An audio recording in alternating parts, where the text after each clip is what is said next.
नमस्कार प्यारे साथियों, कैसे हैं आप सभी। आशा करता हूँ आप सभी बहुत अच्छे होंगे। साथियों, आज 23 जुलाई 2024 को आपके विद्यालय में मासिक परीक्षा विज्ञान की तथा सामाजिक विज्ञान की हुई थी। अभी के इस वीडियो में हम लोग विज्ञान यानी कि साइंस के जितने भी ऑब्जेक्टिव क्वेश्चन हैं उसके उत्तर को देखेंगे। लगभग 30 प्रश्न थे आपके ऑब्जेक्टिव। चलिए, मासिक परीक्षा है। पहला क्वेश्चन था आपका कि निम्न में से किस लेंस की फोकस दूरी धनात्मक होती है। किस लेंस की जो फोकस दूरी होती है वह धनात्मक होती है। क्या उत्तल लेंस, समतल अवतल लेंस या इनमें से कोई नहीं।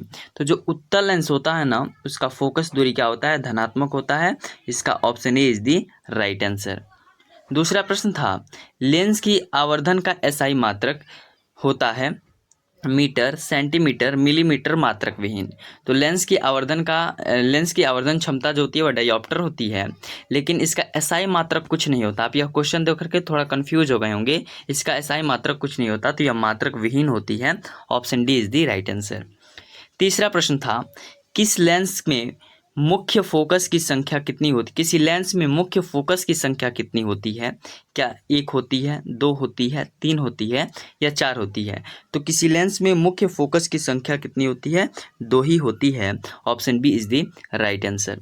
अगला प्रश्न है कि मानव नेत्र में किस प्रकार का लेंस पाया जाता है। क्या मानव नेत्र में उत्तल लेंस पाया जाता है, अवतल यानी कि कॉनकेव लेंस पाया जाता है, बेलनाकार यानी सिलेंड्रिकल लेंस पाया जाता है या इनमें से कोई नहीं। तो मानव का जो नेत्र होता है ना, उसमें उत्तल लेंस पाया जाता है। Option A is the right answer. 5 number प्रश्न है कि नेत्र लेंस की फोकस दूरी में परिवर्तन किसकी क्रिया के कारण होता है। The change in focal length of an eye lens is caused by the action of the पुतली यानी पिपिल के कारण, दृष्टिपटल के कारण, सिलियरी मांसपेशियों के कारण या आइरिस के कारण। तो यह होता है सिलियरी मांसपेशियों के कारण। Option C is the right answer.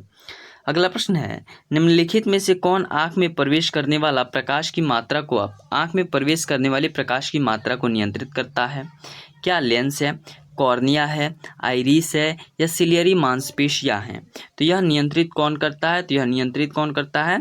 6 number का उत्तर हो जाएगा option B iris. Iris is the right answer. कि जो आंख में प्रवेश करने वाले जितने भी प्रकाश के किरण होते हैं उसको आइरिस क्या करता है, नियंत्रित करता है। अगला प्रश्न है कि एक स्वस्थ आंख के लिए स्पष्ट दृष्टि की न्यूनतम दूरी होती है 2.5 सेंटीमीटर, 250 सेंटीमीटर या 25 सेंटीमीटर या अनंत। तो एक स्वस्थ आंख के लिए स्पष्ट दृष्टि दूरी जो होती है वह 25 सेंटीमीटर होती है। Option B is the right answer. अगला प्रश्न है, जब प्रकाश अत्यंत चमकीला होता है तो पुतली बन जाती है।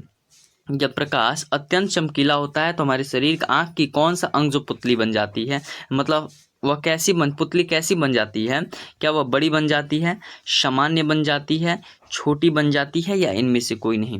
तो वह क्या बन जाती है, छोटी बन जाती है। जब प्रकाश अत्यंत चमकीला हमारे आंखों पर पड़ता है तो हमारी आंखों की पुतली छोटी बन जाती है।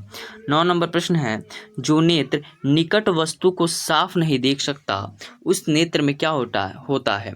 तो निकट वस्तु को जो साफ नहीं देख सकता, क्या उसमें दूरदृष्टि दोष होता है, निकट दृष्टि दोष होता है, जर्रा दृष्टि दोष होता है या वर्णांधता होता है। तो अगर हम लोग नज़दीकी वस्तु को सुस्पष्ट नहीं देख पाते हैं तो हमें क्या होता है, दूर दृष्टि दोष होता है। Option A is the right answer. अगर दूर स्थित वस्तुओं को नहीं देख पाते हैं तो निकट दृष्टि दोष होता है। तो इसका सही उत्तर option A is the right answer. अगला प्रश्न है कि किस लेंस का उपयोग कर दीर्घ दृष्टि दोष को दूर किया जा सकता है। दीर्घ दृष्टि दोष तो निकट की वस्तु को मतलब नहीं देख पाते हैं तो होता है, तो इसको दूर कैसे किया जा सकता है। क्या अवतल लेंस का उपयोग करें तो, उत्तल का उपयोग करें तो, ए और बी दोनों का उपयोग करें तो या इनमें से कोई नहीं। तो अगर हम लोग उत्तल लेंस का उपयोग करते हैं तो दूर दृष्टि दोष को यानी दीर्घ दृष्टि दोष को हम लोग दूर कर सकते हैं। अगला 11 नंबर प्रश्न है कि इमली में कौन सा अम्ल होता है। क्या इमली में एसिटिक अम्ल होता है, सिट्रिक अम्ल होता है, टॉर्ट्रिक अम्ल होता है, ऑक्सैलिक अम्ल होता है। तो अच्छी तरीके से आप लोग जानते हैं कि इमली में टॉर्ट्रिक अम्ल होता है। Option C is the right answer. अगला प्रश्न है कि निम्नलिखित में ऑल्फैक्टरी सूचक कौन नहीं है। क्या लवंग, वैनिला इत्र, प्याज या फिनाइलफेथिलीन। तो इसका सही उत्तर जो हो जाएगा ऑप्शन डी फिनाइलफेथिलीन होगा, क्योंकि यह अल्फैक्टरी सूचक नहीं है। अगला प्रश्न है कि अम्ल और क्षार आपस में अभिक्रिया कर क्या बनाते हैं? क्या प्रबल क्षार बनाते हैं? बिल्कुल नहीं। प्रबल अम्ल बनाते हैं? बिल्कुल नहीं। क्या लवण बनाते हैं या क्षार बनाते हैं? तो अम्ल और क्षार आपस में अभिक्रिया करके लवण बनाते हैं। Option C is the right answer. अगला प्रश्न है कि निम्नलिखित यौगिकों में कौन अम्ल है? CuO, H2SO4, Na2O, CaOH का होल ट्वाइस। कौन सा अम्ल है? तो यह सल्फ्यूरिक अम्ल है। H2SO4 is the right answer. अगला प्रश्न है NaOH है एक। NaOH सोडियम हाइड्रोक्साइड क्या है? क्या एक अम्ल है? क्या यह एक क्षार है? क्या एक लवण है? या इनमें से कोई नहीं? तो NaOH जो है वह एक प्रकार का क्षार है। Option B is the right answer.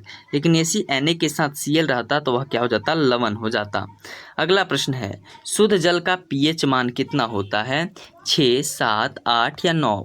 तो शुद्ध जल का जो pH मान होता है 7 होता है। Option B is the right answer. अगला प्रश्न है कि बैटरी का अम्ल है सांद्र HCl, सांद्र HNO3, सांद्र H2SO4 या इनमें से कोई नहीं? तो बैटरी का अम्ल सल्फ्यूरिक एसिड होता है। ऑप्शन सी सांद्र H2SO4 is the right answer. अगला प्रश्न है कि लवंग तेल लवंग तेल किस प्रकार का सूचक है? जो लवंग तेल है वह किस प्रकार का सूचक है? क्या यह प्राकृतिक है, संश्लेषित है, गंधीय है या इनमें से कोई नहीं? तो लवंग तेल जो है यह गंधीय सूचक है। Option C is the right answer. अगला प्रश्न है कि 19 नंबर कि निम्नलिखित में किसका pH न्यून होगा? क्या लार का, खून का, दूध का या अमाशय रस का? तो अमाशय रस का ही pH इनमें से क्या होता है? सबसे कम होता है। 1.5 से 3.5 ऐसे ही होता है। 20 नंबर प्रश्न है जल में अस्थायी खारापन दूर करने के लिए निम्नलिखित में से किसका प्रयोग किया जाता है? NaHCO3, MgCO3, Na2CO3 या CaCO3? तो जल में अस्थायी खारापन को दूर करने के लिए हम लोग NaHCO3 का नहीं बल्कि Na2CO3 का उपयोग करते हैं। Option C is the right answer. अगला प्रश्न है कि निम्नलिखित में कौन प्रबल अम्ल है? क्या H3COOH है, H3BO3 है, H2CO3 है, HCl है? कौन सा जो है वह प्रबल अम्ल है?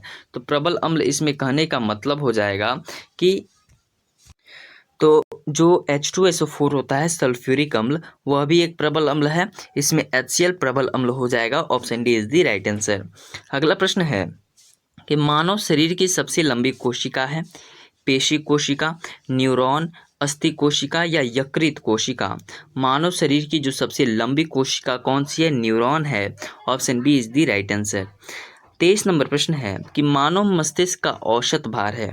क्या 1 kg, 2 kg, 1.4 kg या इनमें से कोई नहीं? तो मानव मस्तिष्क का जो औसत भार होता है लगभग 1300 से 1400 ग्राम होता है। तो option C 1.4 kg is the right answer. 24 number प्रश्न है निम्न में से कौन सा अंग संवेदग्राही नहीं है? क्या नाक, दिमाग, कान, आँख? तो दिमाग संवेदग्राही नहीं है। Option B is the right answer. क्या दिमाग कुछ को सूंघ नहीं सकता, सुन नहीं सकता, देख नहीं सकता?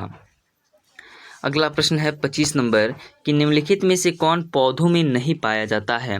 रासायनिक नियंत्रण, तंत्रिकीय नियंत्रण, तंत्रिका तंत्र, बी और सी दोनों? कौन सा ऐसा जो है जो कि पौधों में नहीं पाया जाता? तो तंत्रिकीय नियंत्रण। Option B is the right answer. 26 number प्रश्न है कि मस्तिष्क का कौन सा भाग हृदय स्पंदन तथा श्वसन गति की दर को नियंत्रित करता है? मेडुला, सेरिब्रम, सेरिबेलम या डायनेसेफ्लेन? ठीक है, तो मेडुला जो होता है वह हृदय स्पंदन तथा श्वसन गति को दर को नियंत्रित करता है। Option A is the right answer. अगला प्रश्न है निम्न में से कौन फल पकाने के लिए प्रयुक्त है? Gibberellins, auxin, ethylene, cytokinin? तो एथिलीन जो है फल पकाने के लिए उपयुक्त है। Option C is the right answer. अगला प्रश्न है कि पादप हार्मोन्स क्या कहलाते हैं? पादप हार्मोन को किस नाम से जाना जाता है?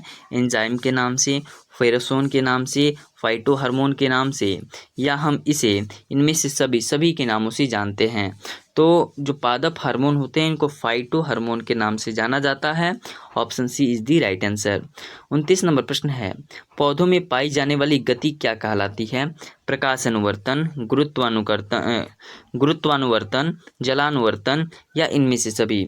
तो पौधों में पाई जाने वाली जो भी गति होती है उसको अनुवर्तन ही बोलते हैं। ठीक है, तो इसका सही उत्तर हो जाएगा पौधों में पाई जाने वाली जो भी अनुवर्तन होता है तो उसको तो अनुवर्तन बोला जाता है, लेकिन इसमें प्रकाशानुवर्तन भी होता है, जलानुवर्तन भी होता है, गुरुत्वानुवर्तन भी होता है, इसलिए option D is the right answer. अगला 30 नंबर प्रश्न है कि निम्न में कौन पादप हार्मोन है? इंसुलिन, थायरॉक्सिन, एस्ट्रोजन या साइटोकाइनिन। तो साइटोकाइनिन जो है एक प्रकार का पादप हार्मोन है। Option D is the right answer. आशा करता हूँ आपको यह वीडियो काफ़ी ज़्यादा पसंद आया होगा। अगर आपको यह वीडियो काफ़ी अच्छा लगा हो तो अपने दोस्तों के साथ जरूर साझा करें। धन्यवाद, मिलते हैं अगले वीडियो में।